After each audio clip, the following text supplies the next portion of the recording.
मेरे प्रिय शिष्यों, यूट्यूब फ्री क्लासेस में आपका हार्दिक अभिनंदन है। आज मैं आपको श्रद्धा मनु शीर्षक की व्याख्या समझाने जा रहा हूँ। जयशंकर प्रसाद के प्रसिद्ध छायावादी महाकाव्य कामायनी के श्रद्धा सर्ग से श्रद्धा मनु का ये प्रसंग अवतरित है। इसमें प्रसाद जी ने श्रद्धा के अपूर्व सौंदर्य की झांकी प्रस्तुत करते हुए उसके माध्यम से जीवन से निराश हुए मनु को कर्म का संदेश दिया है। श्रद्धा मनु से कर्म करने का आग्रह करती हुई कहती है कि तुम अपने को असाधारण मत समझो। मैं तुम्हारी सहायता के लिए प्रस्तुत हूँ। कामायनी में देव संस्कृति के विनाश के बाद विकसित होने वाली मानव संस्कृति एवं मानवता के विकास की मनोवैज्ञानिक कहानी प्रस्तुत की गई है। ये विकास श्रद्धा और मनु के सहयोग से हुआ है।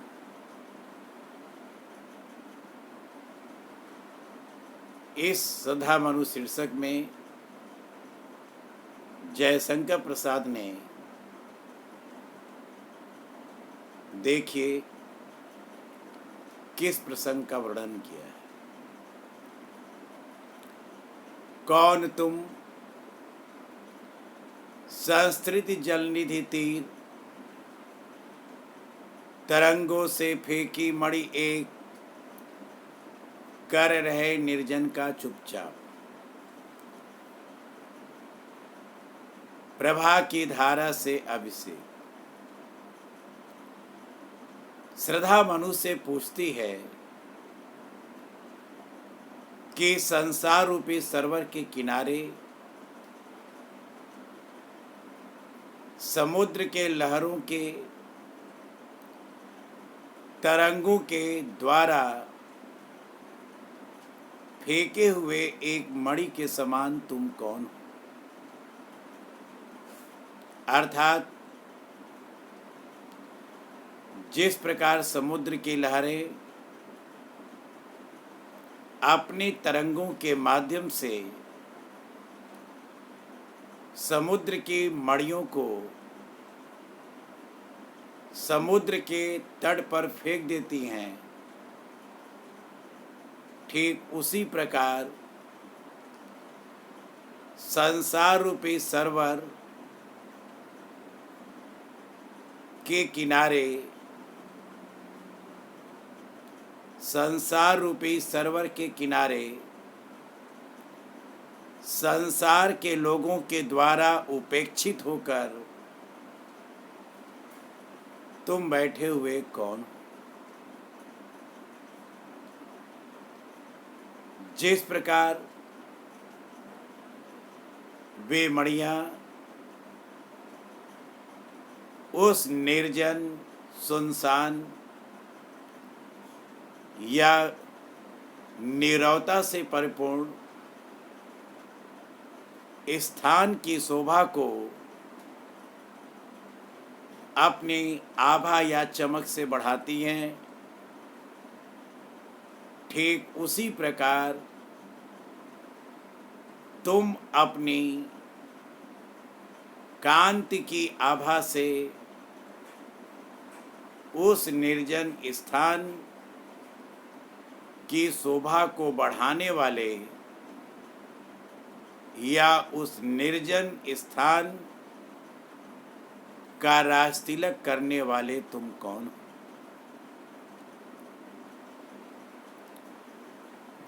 मधुर विश्रांत और एकांत जगत का सुलझा हुआ रहस्य एक करुणामय सुंदर मौन और चंचल मन का आलस्य। हे मनु, तुम्हारे माधुर्य, विश्रांत माने थकान और एकांत माने नीरवता। हे मनु, तुम्हारे माधुर्य, थकान और नीरवता को देखकर ऐसा लगता है कि तुम संसार के एक सुलझे हुए रहस्य हो। अर्थात तुम्हें देखकर ऐसा लगता है कि तुमने संसार के रहस्यों को सुलझा दिया है, जिसके कारण तुम इतने माधुर्य, थकान और नीरवता से परिपूर्ण दिखाई दे रहे। एक करुणामय सुंदर मौन, तुम्हारा जो सुंदर और मौन रूप है वो करुणा मंडित है। कि हे मनु, तुम्हारा जो सुंदर और मौन रूप है वो करुणा मंडित है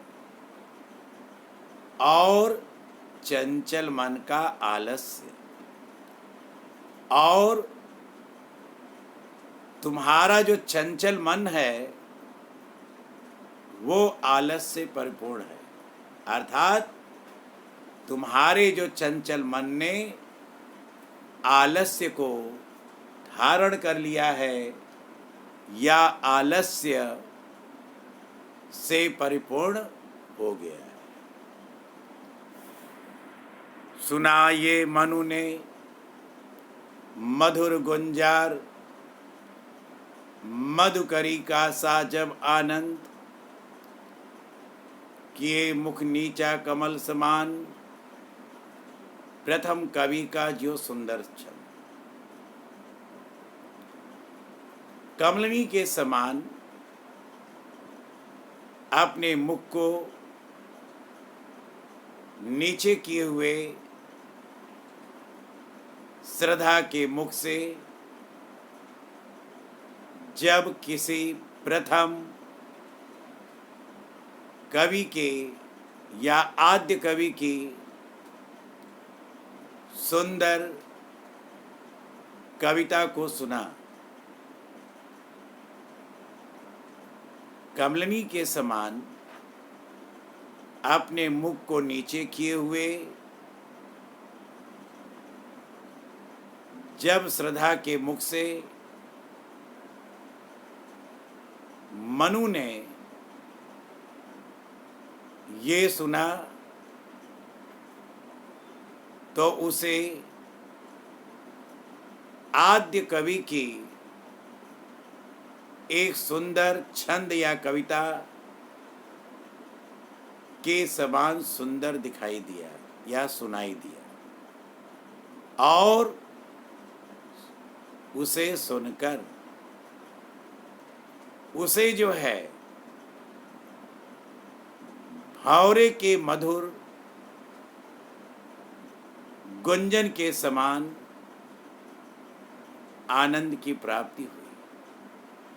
अर्थात जिस प्रकार भावरे की मधुर गुनगुनाहट, गुंजन मन को प्रभावित करती है, ठीक उसी प्रकार श्रद्धा के मुख से जब जो है मनु ने ये छंद सुनी तो उसे भौरे के समान ही आनंद की प्राप्ति हुई। एक झटका लगा सहर्ष, निरखने लगे लुटे से कौन, गा रहा ये सुंदर संगीत, कौतूहल न रह सका फिर मौन। श्रद्धा के मुख से जैसे ही मनु ने ये कविता सुनी, वह जो है एक लुटे हुए व्यक्ति के समान आश्चर्यचकित होकर देखने लगा। उसे मानो उसे एक झटका लग गया हो। गा रहा ये सुंदर संगीत, आखिर में ये सुंदर संगीत की आवाज कहाँ से आ रही है, या इसे कौन गा रहा है। कौतूहल न रह सका फिर मौन। मनु के मन में जो कौतूहल की भावना थी, जानने की जो भावना थी, ये मौनावस्था को धारण न कर सकी। और फिर क्या हुआ, और देखा वह सुंदर दृश्य, नयन का इंद्रजाल अभिराम, कुसुम वैभव में लता समान, चंद्रिका से लिपटा घनश्याम। मनु ने श्रद्धा के सौंदर्य की ओर जब दृष्टि डाली, तब यह दृश्य उन्हें सुंदर जादूगर से पूर्ण कार्य जैसा आकर्षित करने वाला प्रतीत हुआ। श्रद्धा के सौंदर्य की ओर जब दृष्टि डाली, तब वह दृश्य उसे सुंदर जादूगर के समान आकर्षित करने वाला प्रतीत हुआ।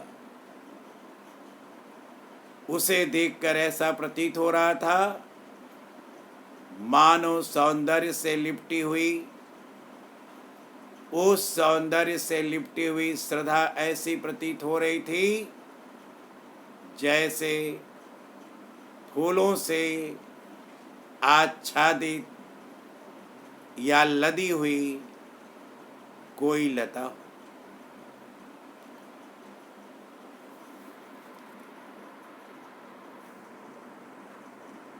लता हो, हृदय की अनुकृति, वाय उदार, एक लंबी काया उन्मुक्त, पवन किरणित जौ से सुशाल, सुशोभित हो, सौरभ संयुक्त। फिर जो है जयशंकर प्रसाद जी कहते हैं कि श्रद्धा का वाय रूप या वाय शरीर हृदय की अनुकृति थी, जो श्रद्धा का जो बाह्य शरीर था वह जो है हृदय की अनुकृति थी, अर्थात जिस प्रकार उसका हृदय स्वच्छंद तथा उदार था, उसी प्रकार उसका शरीर भी बहुत ही सुंदर था। अर्थात उसका शरीर भी लंबा एवं सौंदर्य से परिपूर्ण थी। मधु पवन क्रीडित जो शिशुशाल सुशोभित हो सौरभ संयुक्त, जिस प्रकार एक सुगंध से परिपूर्ण छोटा सा साल का वृक्ष मंद मंद हवा के झोंकों से लहराता है, ठीक उसी प्रकार युवावस्था की जो मादकता थी तथा सुगंध से श्रद्धा का जो शरीर था वो परिपूर्ण था, ठीक उसी प्रकार युवावस्था की मादकता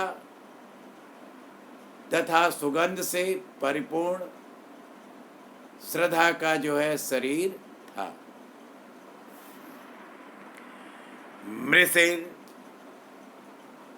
गांधार देश के नील रोम वाले भेड़ों के चर्म ढक रहे थे उसका वपुकान, बन रहा था वह कोमल वन।